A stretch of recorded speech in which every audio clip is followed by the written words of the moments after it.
Hello everyone, welcome. In the last session, we have discussed about responsibility centers and management audit, how it helps in performing the management and controlling better with respect to any organization. So, one other methods that helps the management to perform tasks and objectives in a timely manner and perfect is PERT and CPM. So PERT means Project Evaluation and Review Method. CPM is Critical Path Method. So, like the statement suggests, these two methods are used to in any project to analyze the critical path of the project and perform it step by step. So the whole thing is the whole PERT and CPM method is about its uses to control and plan the projects and how it helps in scheduling and resource allocation for the tasks. So we will see how to do that as an organization in detail. So the steps involved are: first step, in every organization, any of the major jobs, any of the major objectives is called a project, whether it be doing the manufacturing on a large scale or introducing a new manufacturing plant or introducing a new product, or even if you are a larger company such as shipbuilders or airplane manufacturers, if you are to manufacture a huge product that extends up to 4 or 5 financial years. Even there are even larger projects than that, such as some shipbuilding takes up to 10 years to build.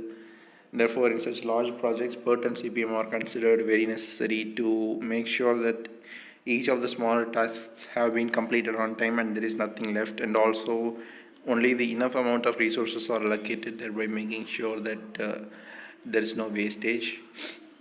So the first step is the entire project is divided into a number of smaller tasks and arranged in logical sequence. So therefore, if you are let us say if you have to introduce a new manufacturing plant, if you have to build a new manufacturing plant, the whole project, first of all, there will be an estimation of for how long the project will take.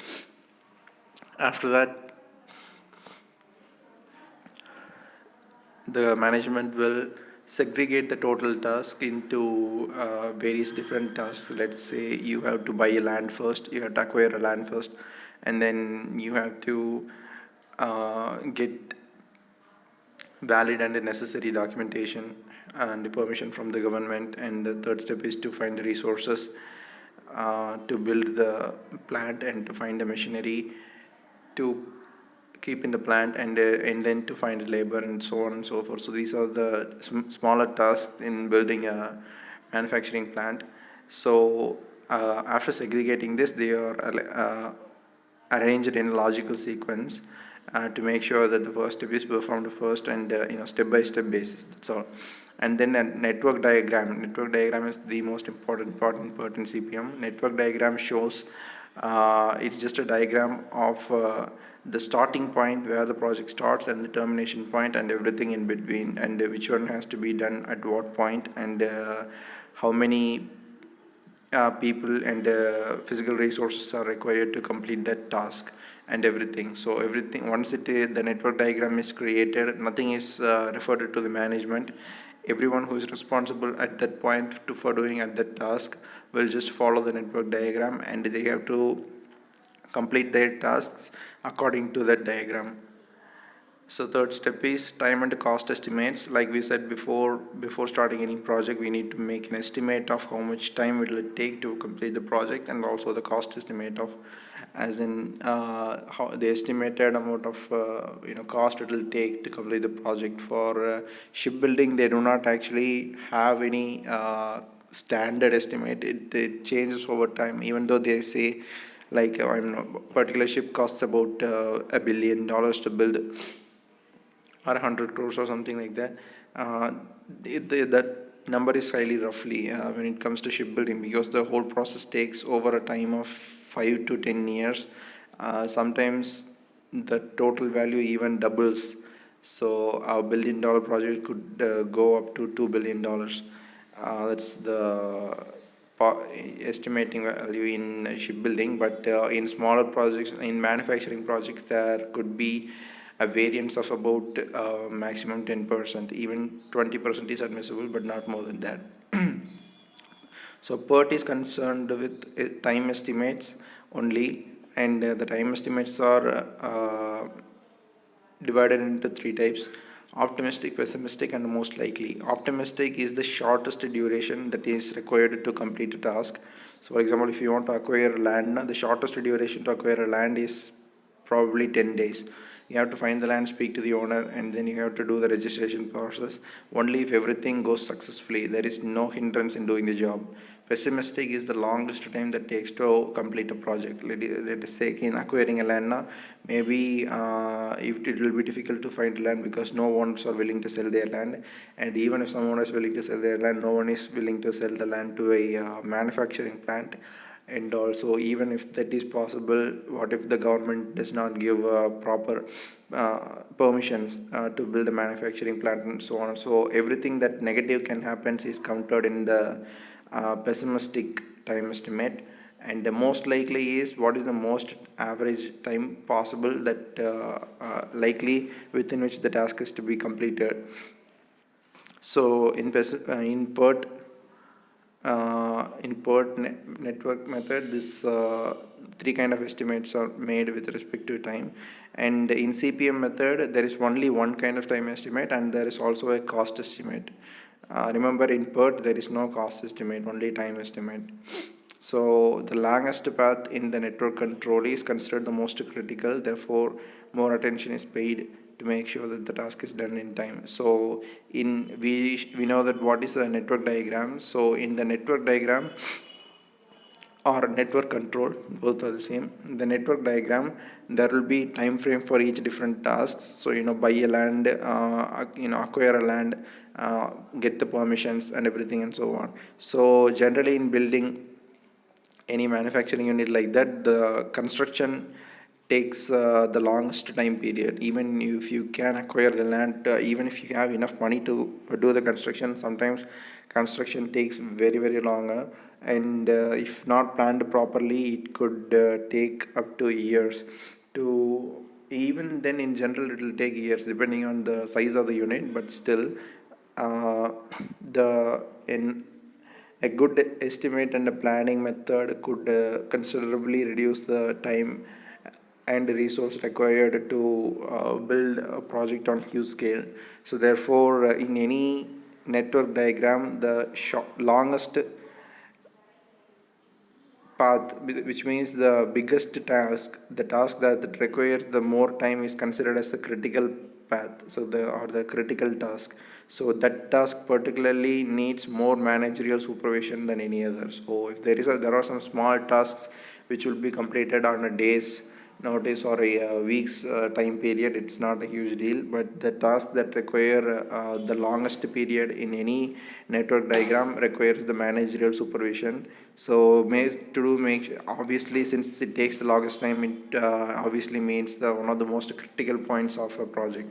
Therefore, it is the responsibility of the management to make sure that that critical step is being done without any delay, and it is done exactly according to the plan. So the fifth step is to modify it to make sure if everything is under control. The plan or the network diagram is modified by in time basis to make sure that everything is under control. Even even if the planning committee has not foreseen some of the steps that need to be taken, or if they did not count for some abnormalities that could occur, the planning committee or the management has to further edit the diagram to make sure that they accommodate time and resources for all the incontingencies that could arise in the possible future. So that is one thing. So uses of PERT and CBM is used extensively in shipbuilding, aircraft manufacturing, so on and so forth. But you can use PERT and CPM for any large project. Only large projects, small project does not need PERT and CPM. You can just complete it in complete smaller tasks in a timely manner. You just draw some rough draft plan and so on. So that's how PERT and CPM functions, and it is being used in management.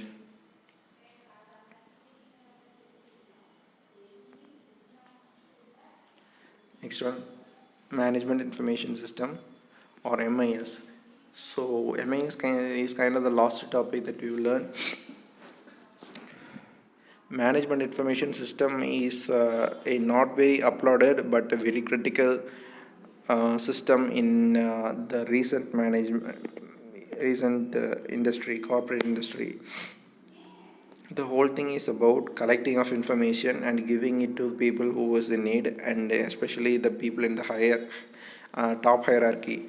So management information system deals with collection of all the computer based information and manage them, allocate them, or standardize all those information and provide it to the top management, such as the manager, CEO, CFO, chairman, and so on and so forth of a company, because they are the decision makers, they are the owners of the business who is in need of the critical information of any business.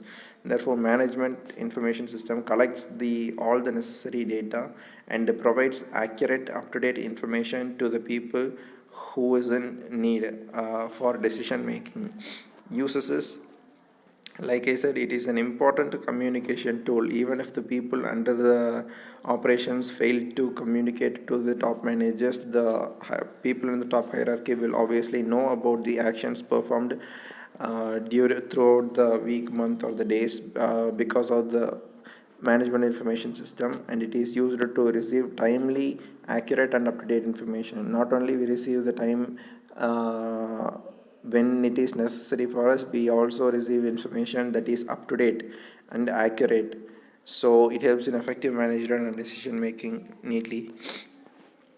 Advantages of management information system is that it is it helps in collection, management, and the dissemination of information from all the departments, various departments of the firm, whichever one we like, and it supports planning, decision making, and controlling. Like we were learning from the beginning, planning and controlling is like the first step, or like the